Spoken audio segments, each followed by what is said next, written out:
I have a huge challenge in the country today about how governance is done and about how resources are spent, but poverty is increasing. First, I gave the olive branch to those who contested for me. Unfortunately, my closest opponent was not able to live to enjoy the benefit of that government, because we all understand he was my very good friend, my childhood friend. But at the end of the day, shortly after the election, he died. Unfortunately. But the rest of those who contested with me, the first olive branch went to all of them. I said they should come and work with me. And all of them came, most of them came. And most of them were all appointed in government. Most of them. If they were not appointed as key people in government, they were appointed as board members in government, or they also patronized in contracts. So we started with that, and that was now a team for me. So that is exactly the same spirit I'm going to extend in this administration. And what they did after winning the election, and I met my broadcast and I said, in this game, there is no victor, there is no vanquish. Plateau is the one that will benefit from it. So I also said, everybody that contested election with me should come on board, so that we can work for the people of Plateau State. And I saw reasons in that, because many of those who contested came quickly to congratulate me. Victory in an election is not a personal thing. It's at best victory for your policies, victory for your agenda, victory for your manifesto, victory for all the promises you've made, because it comes with it a burden on your shoulder to acquit yourself and deliver. And in doing so, the minimum requirement for leadership is that you must provide a platform for everybody to participate. Therefore, you are forced to be magnanimous even in victory. It is not about your personal goal or agenda. So if you want to take your state, your local government, or the nation from one level to the other, you must be able to open your arms and accept contributions from everybody. Most importantly, some of us whose background is the sciences, we're taught in school that negative results are as important as positive results, because they mirror what you ought to do. Therefore, all those who did not agree with you push the adrenaline in the first place in you for you to win. Therefore, they are important, and then you have to take time to analyze their opinion, where they varied and why they varied, where they took the positions they took, going forward, so that you can aggregate all of this and then try to give your best. It's a very risky thing for you to think that it is a personal victory. It's not a prize, it's not a diadem, but rather it's victory for your policies, and you need everybody to come on board. Well, it is very interesting, Jume, hearing from governors about being magnanimous in victory. The governor of Plateau State said, look, that he actually had to invite some of his opponents to come and be part of his government. It's a healthy development. Yeah. And one of the issues, raised in that conversation, which took place in the first quarter of the year, is actually the issue of lack of internal democracy in political parties that are functioning in Nigeria, not in all the political parties, because after primaries, shortly before election, there is no party where we didn't have conflicts here and there, misunderstandings, the campaigns, and what have you. And that goes to show that, our politicians are not, they don't think join parties based on ideologies. It is where you have a soft landing, that's where you go, where you are. In some cases, someone who failed in the primary, the next day he's announcing membership of another party, and in fact, not just announcing membership, but he will get the nod, to to, of course, contest election under that platform. And so we also forgetting the people who toiled to get to that point. Exactly.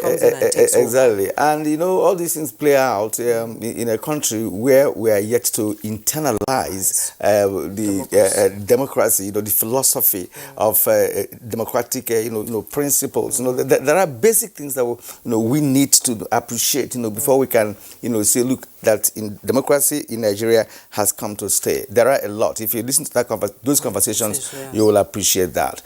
Okay, now moving forward, the menace of kidnapping for economic and political reasons was one issue that the security agencies battled with during the year ending.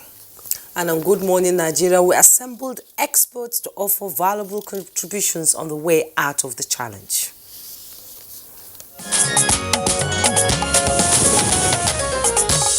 I am of the opinion that kidnapping has become an industry, unfortunately, in the country. The criminals go into kidnapping, they collect their money, they are able to spend that money, and unfortunately, others are seeing that, and they are also joining the fray. In criminology, you tackle criminality by doing three things. Firstly, you increase the risk so that the would-be criminal knows that if he goes into it, he may be arrested, he will be prosecuted. The second thing you do is you increase the effort that he requires to carry out that crime. And then thirdly, which is for me the most important one, the benefit, the reward that he gets from it, you make it impossible for him to spend that reward. So the question I would ask, and for the benefit of the purpose of this discussion, is in these three things, how have we fared? Unfortunately, I've picked each and every one of them, and I've come to the conclusion that we can do better in all of them. Is it increasing the effort? Is it increasing the risk? Or is it even the reward? I don't want to put the police on the spot in this regard. If we are talking about, for instance, the reward that comes from the criminality, the ransom they collect, I think that's something the National Assembly needs to look into. What laws do we have in place to manage the collection of the reward, and then even, for instance, to give the police and other law enforcement agencies the platform to handle this matter? Technology has given us a lot of assets that we can use. What's your take on the present situation with respect to kidnapping and banditry in the country? Well, it's alarming and quite disturbing. The speed at which kidnap goes on in this country calls for serious concern, national concern. You recall, just like Kabir said, the aims, the objectives. We have two types of kidnap. One purely, basically economic. People who are out to collect money. Then we have political, settling political scores and others. And we ask, which one is more prevalent? You see, the one that's more prevalent now is economic. Because of the pure economic hard times, people go into crime.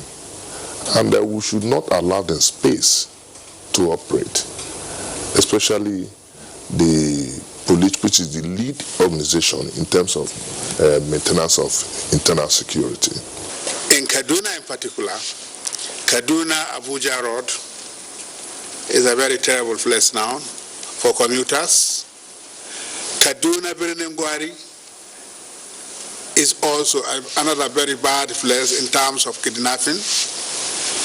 They not only kidnap commuters, even security agencies who are at the point of their duties are being kidnapped and sometimes killed. Very recently, some soldiers who are at the point of their duties were killed around Birnin-Gwari forest.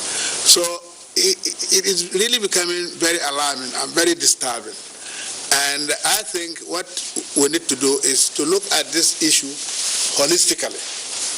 We shouldn't leave it just in the hands of the military to coerce these people. There is need to bring in the society at large, the traditional rulers, the vigilante groups, don't underestimate them.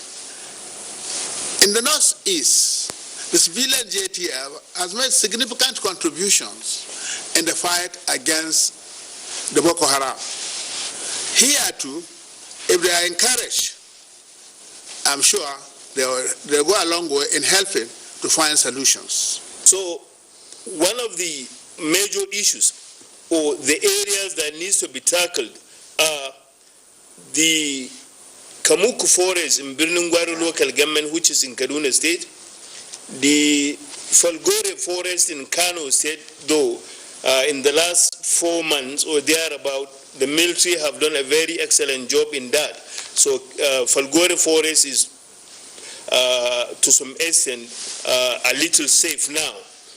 Then we have the Dansado Forest, and of course the Dajun Rugu Forest, which stretches through Kaduna, Katsina, Zamfara states, and of course extended into the fringes of Niger Republic.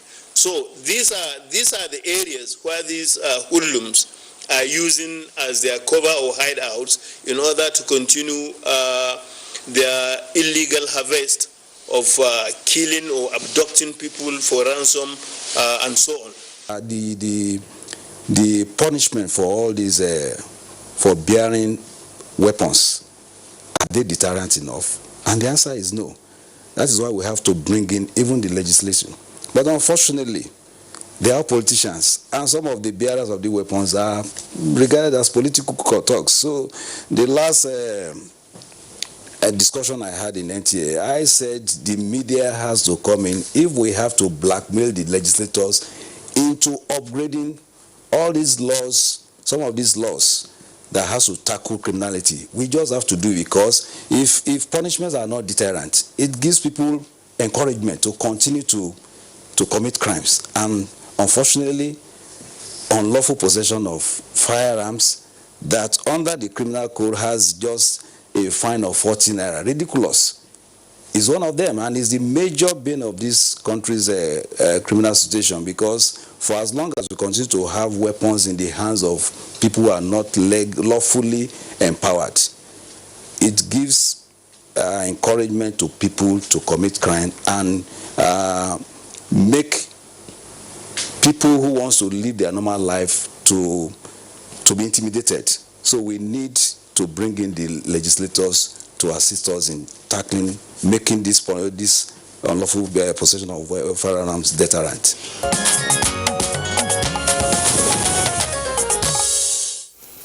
Well, Jimmy, at a point in time, Kaduna-Abuja Road, became a nightmare for commuters. But Nigerians are happy that that has drastically reduced. But we're also hearing about other kidnapping in parts of the country. Just we like just we read one. in the paper, Yes, it is still there. But ex-wife, daughter, and driver. But I'm interested in what the police officer just said, in that clip, that the laws to tackle criminality are not strong enough. No, they're not. And it is working against the police. And he was even talking about for Nigerians to rise, to see how we can blackmail the National Assembly, to make laws, or even amend some of these laws, especially laws that have to do with the criminal code, laws that have to do with the commensurate punishment for arms bearing, for instance. Right, and one of the reasons, if you ask me, that led to the drastic reduction in the spate of kidnapping in Nigeria could be the partial closure of the border. Which is where the bandits get access to small arms. Yes. All right, and we are moving forward on this edition of Good Morning Nigeria. Of course, as we told you earlier, we are doing a review of some of the very topical issues that we have raised on this program, and of course discussed on this program in the course of 2019. We're trying to touch on some very important ones. Yes. I will do same tomorrow. Okay, provision of infrastructure is one of the cardinal principles of the Buhari administration. Kieran, rail development is among the sectors that the federal government is making inroad in, and hence the discussion on the rail transportation milestone and prospects.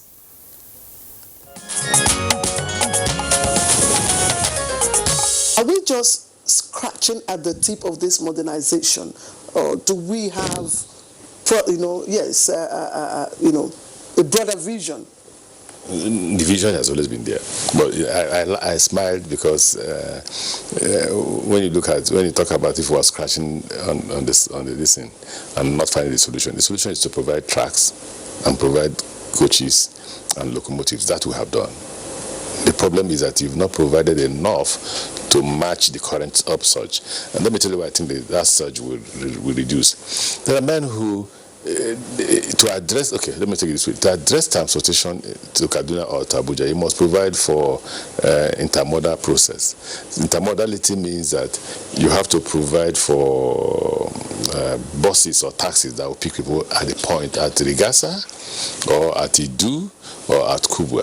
Now, if you add the cost of those transportation to the cost of railway, it may possibly be higher than taking transport from Kaduna straight to Abuja. It may. So there are people who say, oh, no, I can't bear that cost, despite the comfort, despite the air-conditioned atmosphere, the restaurant or whatever this thing you find in the railway, and we're beginning to increase the speed from 90 to 120. At 120, we expect that should be in Kaduna an hour plus. Now, despite all those comfort, there are those who say, if it's safe and I drive my car, it is shorter and quicker to get to where I'm going to than picking a train. Those people will be out of rail.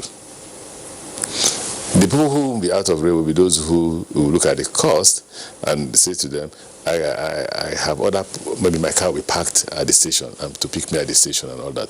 And what we have to do is government is subsidizing rail. So what we have to do is make it affordable for the poor to use. Currently, the rich, the wealthy, and the poor are using it. But there are managerial issues here in terms of management of passenger traffic, particularly the ticket racketeering. What exactly has been wrong? Is it just lax supervision or otherwise? If you look back, as the minister said, the volume of people coming to the station have gone up. And if you also cross-check, the people arrested, I think only 2 were railway staff. You see, we have made it a way that before you buy your ticket, you must come with an ID, not necessarily passport or driver's license, but something to at least identify yourself. And we'll make sure at the back of your ticket is written the number of the ID card, and we have manifest. That allows you to enter the waiting room. So, and when the train is ready to go, about 15 minutes to, they now start boarding people. And you must show your ID card to match the ID card number on the back of your ticket, must match with the ticket. But sometimes you have people come in, say we are family, and only one of them, maybe say 4 or 3 children. It's okay. You put their numbers on the 3 tickets. That is the parent ID card. Those are the tickets they go back and sell. So when the FCC came, they are doing their work and they arrested people. Most of them, the staff arrested are not even on the ticket desk. One is on health and safety, and one is not even supposed to be at the station. And a policeman that's supposed to be protecting the people selling the ticket, were those picked. Yes. So that I'm just bringing it out so that you understand how the ticket is being sold presently. But we'll be making effort to ensure even your ATM can use it as it's done abroad. That's what the system we are profiling and we have been working on. That's now with ICROC, so that you don't need to even meet somebody, no contact. But we should have to have that system, the infrastructure in place for that to function. So we have to get it right. As you see, when demand is more than the supply, there's always going to be pressure. And in most cases, especially Abuja, Kaduna is a very sensitive, that's what we told our staff, and they have to make sure they do the right thing. If You tell me you are going to Abuja, you call me, I want to go to Abuja. Please, I will be going so time. Please help to get ticket. Will I tell you no? Well, That's reservation. is that, yeah, that's a That's reservation. reservation. You're not You purchase of reserve- ticket. Okay. You reserve, somebody will give it to you. Is that correct? No, the way it's done, you make a reservation booking, and when you go there and present your details, it's confirmed, you pay, and you collect. But when you come and pay, and somebody else was on the queue, because I've reserved for you, and when you come, you pay and give you tickets, it's racketeering. Because somebody was there at the station waiting. No, but MD, are you denying the fact that ticket racketeering is going going on in Idu? You see, there are ways,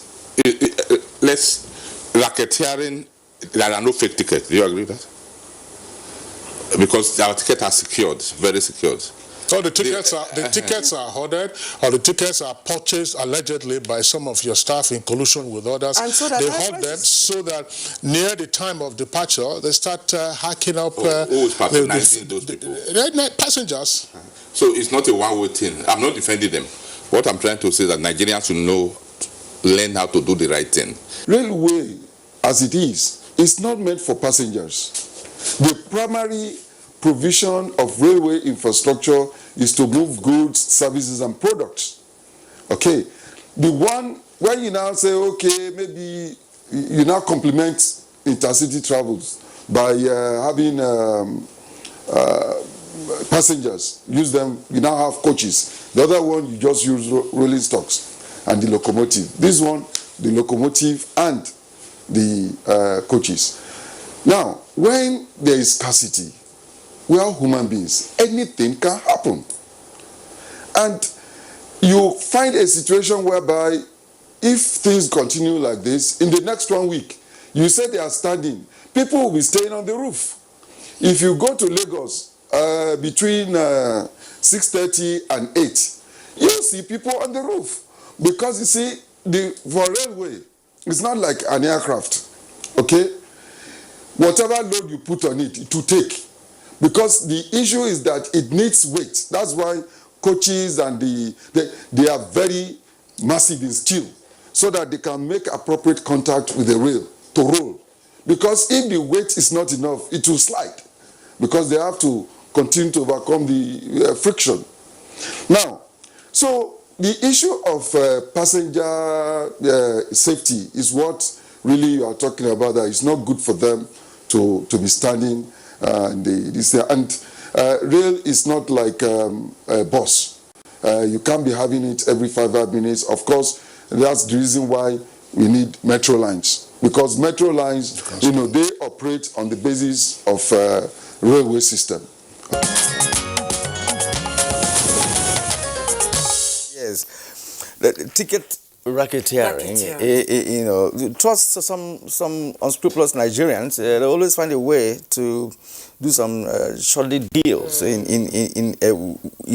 every given opportunity. And it has been happening in the recent months. People go to Idu to get ticket, they don't get it, and they say even the people even sit down on the floor of the train to get to Kaduna.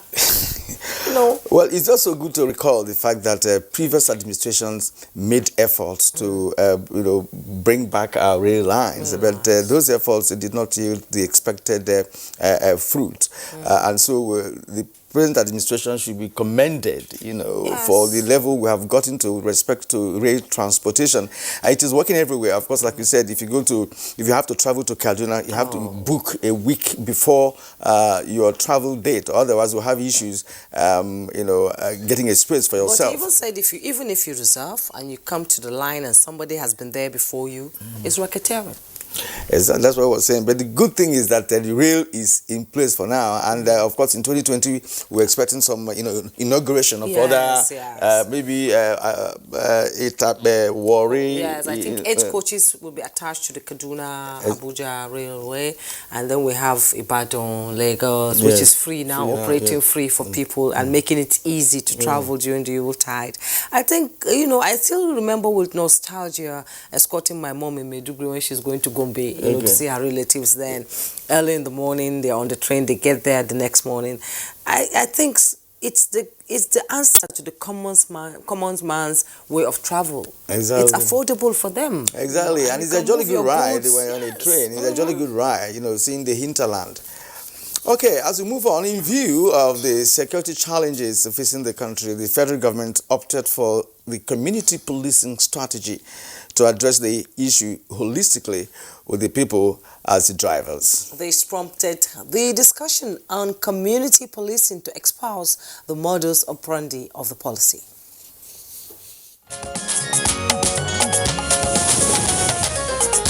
What is community policing? Thank you very much. Community policing, as the notion sounds, is basically policing in partnership with communities. In other words, it should be community-driven security strategy to identify security problems within a community in order to resolve it, working together with the communities. Of course, we all know the notion of democracy. We've been practicing democracy in this country for about 20 years now. So the popular definition of democracy is government of the people, for the people, by the people. In my own opinion, community policing simply means community policing for the people, by the people, and of the people. In other words, it is grassroots policy. Okay. Is that self-help? Not self-help. Okay. Community in partnership, consultation, and interdependence with the community. Police as an institution working together with the community to identify security problems in the community and then resolving them. The attempt to introduce community policing as a model for tackling crime and other security challenges in the country has not worked efficiently in Nigeria from 2004 till date. I think it's instructive to also mention that President Buhari has given, I would say, the political leadership for the commencement of community policing. We know that he started by instructing the National Institute for Policy and Strategic Studies to come up with a research paper, if I remember well, course 40 of 2018. And that document they presented to him served as the starting point for the directive he gave the acting Inspector General of Police. And the police is working closely with the Office of the National Security Advisor and the Secretary to the Government of the Federation. Just last week or early this week, a committee has been set up by the Secretary to Government of the Federation to work on the framework for establishing community policing. So lessons have been learned from the 7 model states. One of the challenges we have in the country is that we do not learn from each other. So there is a sense that organizations that are not part of government do not have anything to offer government. And the pilot for community policing in the country has been basically championed by development partners, particularly the UK government, working closely with some civil society groups in the country. There have been studies looking at the gaps and identifying lessons to be learned so that it's fed back into a process. And what I see, having been part of the process since inception, is that we always tend to want to start all over again. We do not policy, and there's no continuity in leadership in the country. So what were the issues identified? I'll first start with access to justice. When access to justice came on board from 1999, access to justice launched community policing in the country. And access to justice was implemented, I think, in about 6 states, 1 state in each geopolitical zone. A lot of research, background work, training of police, and the concentration was on the Nigeria police force, without taking cognizance of a mapping of the public safety security environment to determine who are the stakeholders within the public safety security environment. The police is just one of such stakeholders. The Police Community Relations Committee is not a setup of is not an outcome of the launch of community policing. the PCRC had been there for years. And the platform for PCRC at that time was to serve as a bridge between the community and the police. However, it became elitist and it is membership driven. So the average man on the street who is not a member of PCRC does not have access to the PCRC. Then you could also say, if you look at the way PCRC is run, PCRC mainly became like a fundraising pattern for physical support. So there are gaps in the police that they identify. They don't have enough resources as per fuel. They help to provide fuel. There's need for computers. They help to provide computers. So these are hardcore kind of engagements. But then you ask, when you're talking about policing issues that affect the average man on the street, then you're supposed to be looking at a scenario where there should be a platform for engagement that normal people, the woman selling abacha on the street, should have access to that platform. It's not supposed, if it's properly organized, membership would be fluid. You might have a leadership structure so that it's coordinated and organized. However, membership will be fluid based on issues being discussed. Because once my own issues are sorted out, most likely I might not come for the next meeting. We must understand that community policing, the CP rightly said, that is proactive. And he said before we are traditional. It is not either or. It is not either community policing or traditional policing. What happens is, in community policing, there is the preventive aspect, and the other one, there is reactive. For effective policing, you need both parts. You need to integrate them together. Arrest will not stop under community policing. Investigation will not stop. Intelligence gathering will not stop. But on the contrary, I think the key to community policing is the fact that there's a disaggregation of concern. What is of concern to somebody who lives in Jos in terms of insecurity may not be the same as the person in Enugu and in Lagos. And as Kemi mentioned, there will be devolution of power in such a way that the Commissioner of Police in Jos can define what constitutes threat to security in Plateau State, not necessarily by the IG. All he needs to do is to say, this is what is happening in my domain. This is the plans that I have for countering it, and he sees the endorsement of the IG, rather than IG calling them to Abuja and say, go back to your state and do the following. And how do you then know what are the security concerns in Plateau? It means that the police and the community must sit together and say, what are our security concerns? That means we are observing in this place new development of behavior among youth, among men. What do we need to do before this problem become a major issue that we are not able to address? And they come about solution. To it collectively, and I think it's the collective, the partnership between the police and the community that is a bedrock of community policing, followed by the fact that there is a devolution of power, that even on the beat, a police officer has more discretion to act than is the case now. In terms of structure, of course, there are all kinds of variation. And in the last 3 decades that it's been effectively used or adopted across the countries, there have been a lot of modification. So there isn't one packet of community policing. It's dynamic, and society must respond to the philosophy of community policing partnership. That is essentially the underlying principle of community policing.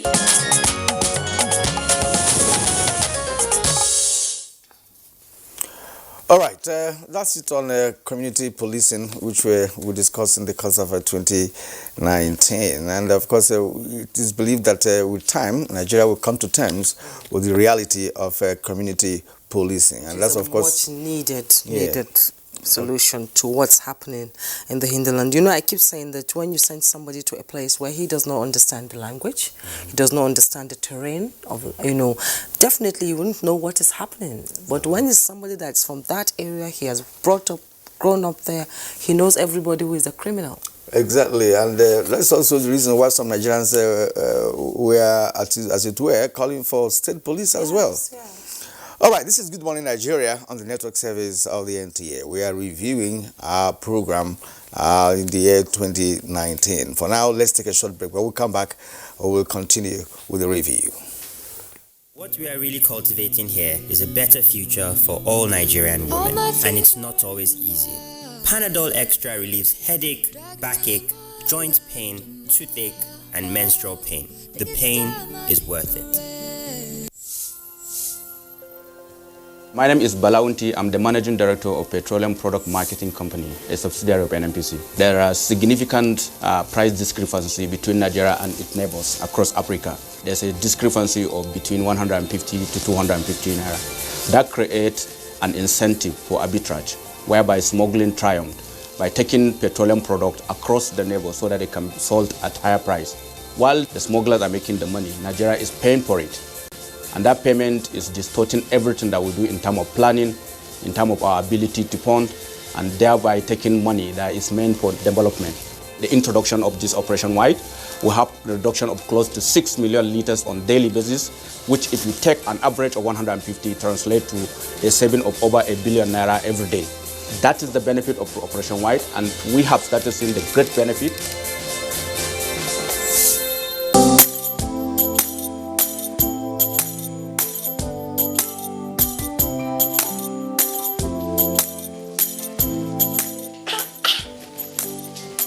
Don't you people sell imported materials here? As beautiful as the shop is. Auntie, buying foreign goods does not help our economy. Neither does it boost local production. And the good thing is Nigerian-made products are high quality. Really? And to make Nigeria great again. That is why I only sell made in Nigeria products. Because change begins with me. I'm convinced. Change begins with me too.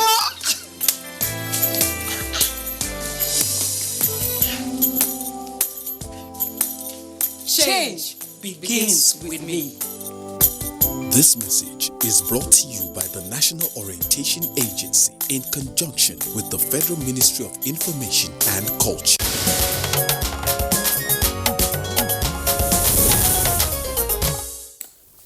Well, we are still talking politics, but this time around is June 12th. I believe those who are above 30 years can remember the struggle for the actualization of June 12th. You know, exactly. I hope they will remember, although such struggle didn't materialize, so to speak, but President Buhari made history by recognizing those behind the struggle. Above all, he changed the Democracy Day from May 29 to June 12, which will be effective from the year 2020. Good Morning Nigeria assembled some of the key players in the June 12 mandate in a discussion titled June 12 and Nigeria's Democracy.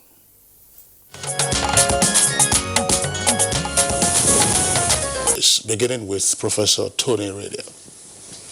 Well, thank you, Kingsley. I think that when you say my own memory, what I will always think about is what I went through as an actor in the business. And not many people remember that I was the person who was stopped from continuing to display the results at a time when it became very clear that the winner was clear and known. I didn't understand why we had to stop that process, but a couple of hours later, I was able to see that what I would call anti-democratic forces had had their day, and they had succeeded in convincing the powers that be to stop the process. The pain really is that stopping the process was not just a new thing at that point. Effort had been made before the election itself was conducted, when in the middle of the night, some few hours to the election, we got a court injunction stopping us from conducting the election.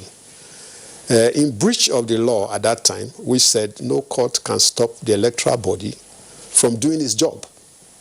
We were surprised that that judgment came. But almost immediately, the government of the day prompted us to go ahead and do the election, which gave an impression that the government had no hand in the judgment. And then we went ahead and did the election. At the end of it, another court now gave a ruling that we should stop. And we felt, again, we were going to have the support of government. This time around, the government turned around and said, go and obey the law. And we were surprised. Why should we be obeying the law the second time when we didn't obey the first one? As a matter of fact, the Chief Judge of Abuja, who gave the second judgment, issued a bench warrant to arrest Professor Humphrey Mosu, chairman of the commission, and his key officials if we didn't stop. In fact, the judiciary took it that we were in contempt of court to have gone ahead to conduct the election after a court had stopped us. And all efforts to draw attention to cases with similar facts, which had been ruled differently, fell on deaf ears. Nobody wanted to hear anything. And the process continued.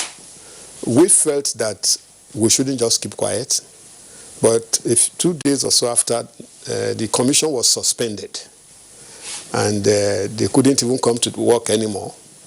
But then we had lodged a complaint at the Court of Appeal in Kaduna. In that court, we were sure we were going to win because all the facts were there. The affidavit attached to our motion actually displayed the results of the election. And on that day of judgment, the federal government annulled the election, thereby leaving the judiciary to act in vain. So it became very clear that it was a government thing. And all the pretensions about, oh, we are not in this or we are not in that, didn't work. Some of us, as a journalist, I wanted to know what was happening. I made some efforts. And some of the bylines I heard, one of them was that the army didn't want Abiola, and that's why they cannot allow it. So I told them, but Abiola won in all the polling booths in the army barracks. So which army didn't want him? So June 12 for me is a ridicule. It's a riddle that is difficult to resolve. June 12 really, because of course I was a correspondent for The Guardian covering politics and especially details to take care of the election, you know. He was a spokesman of NEC then, and I do remember very clearly that NEC then was at the present venue, present office of AMAC, you know, and the election was coming against the background of several policy rigmarole. We had had processes changed and unchanged. We had had politicians banned, unbanned, banned, and banned again. Programs have been shifted, dates have been shifted severally.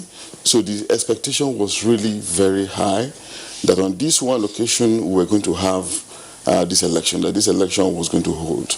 You know, it was very difficult, almost unimaginable to anticipate, to expect that the election was going to be cancelled again. It's a particular day that I hate to remember in the history of this country. And the other date I hate to remember as a growing up professional is the day that Kenule Benson Sarua was assassinated, was killed. But June 12 particularly, I remember as a growing up professional, you know, was one moment that challenged the average hope of a young man in the history of this country.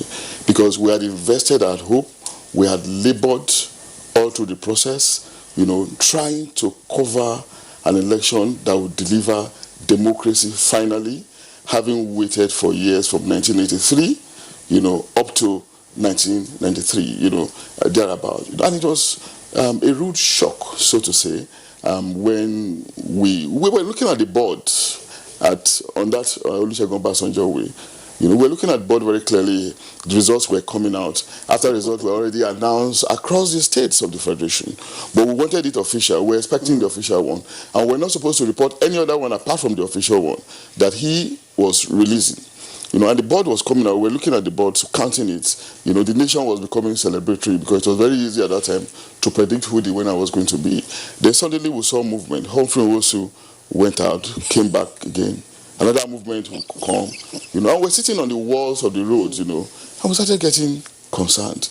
You know, we're looking at ourselves. I remember Simon Master, who is now in the nation, many very prominent journalists, you know, he raised an argument and said, it is not possible, nothing can happen to this election.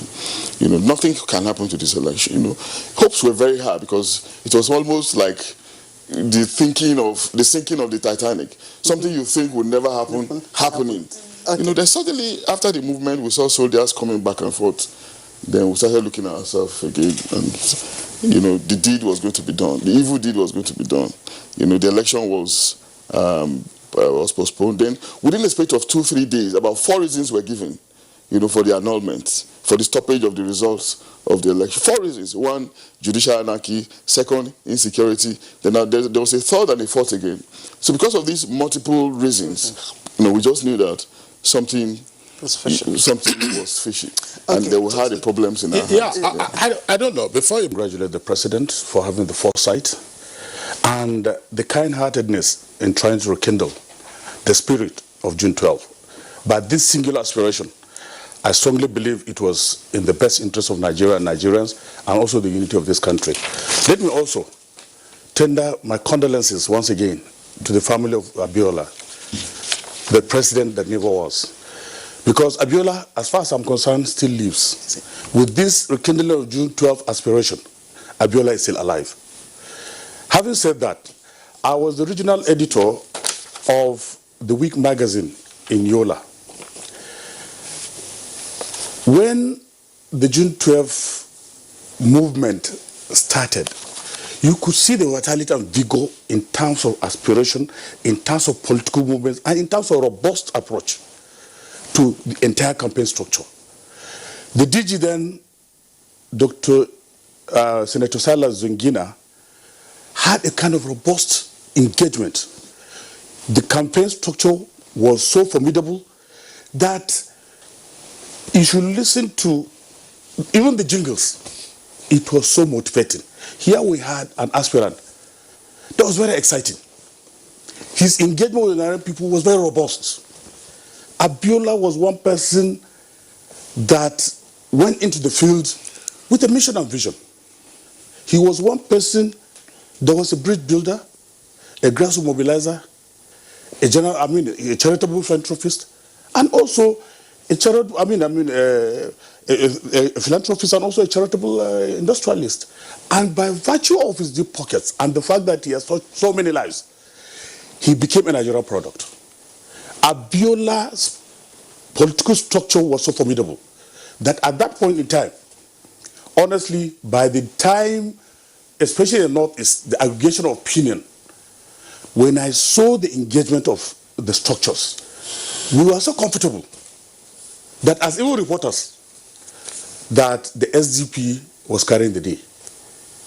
If you go to the fields, especially on the day of the election, I could recall with great nostalgia that people were so enamored by what Abiola represented. That's why June 12 today still remains a watershed in Nigerian history, in the sense that it defied that kind of feeling of people who are not, people who are generally tired with the military as at that point in time. And therefore, with the coming of Abiola, he changed the face and character of governance and he changed the face and character of politics. Bring lasting memory of June 12. I don't want to ask what you were doing on June 12, 1993, but... I was quite young, so June 12 has been a key component of my life. Growing up, getting people, everybody was talking about it. In school, everybody was talking about it. My friends, parents, everywhere, at home, on TV, it was constantly being discussed. And I'm actually very happy that June 12 is now recognized as the Democracy Day officially, because it's a signal that we're not willing to forget our history. It was a watershed moment. It literally shaped our democracy as we have it now. June 12 is the reason why we have a democracy at this moment, and it's good to know that we honor people who make sacrifices for this country. As a child, I often wondered, sorry, I stammer. So as a child, yes, I did. So as a child, I often wondered why it all had to happen. But then as I grew older, for me, it's a thing of pride to know that my father stood up for what he believed in, that he was such a force, that millions of people around the country, believed in the message that he had, the message of hope that things could be better. And, his story was also very inspiring. So that's a huge inspiration, not just for those of us in the family, but a lot of people across the country. It's been been very overwhelming just sitting here and listening to my daddies and my uncles, talk about those events. It's hearing from them, at least in person, it's a kind of feeling that I can't really describe, because this is something that means a lot to the older generation and is also now impacting this new generation. Come is our despondency and our refusal to have a free mind, to have an open heart, to accept the greatness of other people. I think that's number one. Secondly, we need to recognize the difference between Democracy Day celebration and democracy. A celebration is just one day. Democracy is forever. And what is democracy? It's not the thing. A lot of people do definitions. For me, the best way to understand democracy is to break it down to its features. What are the features of democracy? For me, there are like about 5. One is sovereignty of the people. Second one is the rule of law. Third one is elections, that must be free and fair. Fourth one, majority rule. And last, protection of minority rights. Now, can we do these things in Nigeria? Have we been doing them? Do we have the sovereignty of the people? The sovereignty of the people means that everything done is done on behalf of the people, is done with their consent. Can we say today that our leaders are doing things with our consent? Is it your consent, for example, that those of us who have worked for 35 years, we retire, we are given a fraction of our salary, and it doesn't come regularly, and then a governor whose longest term in office is 8 years takes 300% of his annual salary for life? Is that our consent? Are we doing that for the people, or we're doing it for the leaders? So these are the kinds of things I think we need to look. Now, the rule of law. The rule of law talks about equality of all citizens. Nobody shall be above the law. Everybody shall be treated equally. Does that happen? If it doesn't happen, what is responsible for it? Do we have free and fair elections? I am not saying that there has been no improvement. As a matter of fact, I was one of the very first to write articles in favor of the present chairman of INEC, who stood his grounds over Zamfara, which shows that some people are really standing to their job. But you see, it is not strong men that we need in INEC. Or rather, it's not only strong men that we need. We need the strong institutions. We need a process that is virtually, free to do the work properly. Otherwise, you begin to have some of these things. And who are the people we should be talking to? We should be talking to the Clares and the Kingsley Osadolo, who are still in active service, because the media has a major role to play in ensuring that democracy is strengthened in Nigeria. And the media does not appear to be on top of that because of so many reasons which we can see. So if we can do some of those things, you find that is one group. Then we have the judiciary. With due respect, there are very many good judges. But today, except your case gets to the Supreme Court, you can't be too sure that you'll get the correct judgment.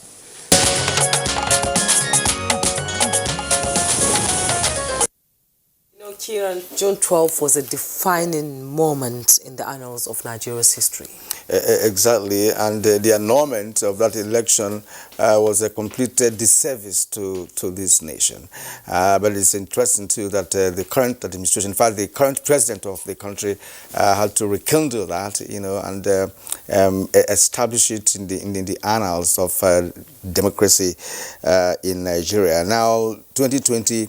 By June 12th, that's when we're going to be celebrating Democracy Day. And it's indeed good listening to some key players during the June 12th saga. The daughter of Abiola was there. And of course, the former DG of NTA, Professor Tony Iradia, who was the spokesperson of the then NEC. And of course, the journalists who actually covered that election, who were there live. So for some of us who were already adults, during that election, we can remember vividly what actually transpired. What is uppermost in my mind now is remembering the jingle of that area. Beautiful jingles there. On the march again, looking for Mr. President, MKO, he's our man. man. I mean, it's also so beautiful. I have not had that kind of jingle in recent times. And I love the way the daughter was able to meet people who were there on ground, and you could see that she was emotional about it. I'm sure she was a child when this happened, but because of the way people kept history, she was able to hear firsthand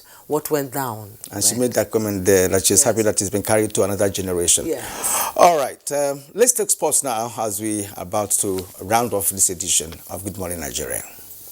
And no play, they say, makes Jack a dull boy. And though the nature of what they do could be physically demanding, it did not deter these sport stars from catching a feel of the Yuletide season. Here's how some of your favourite football stars celebrated the Christmas season.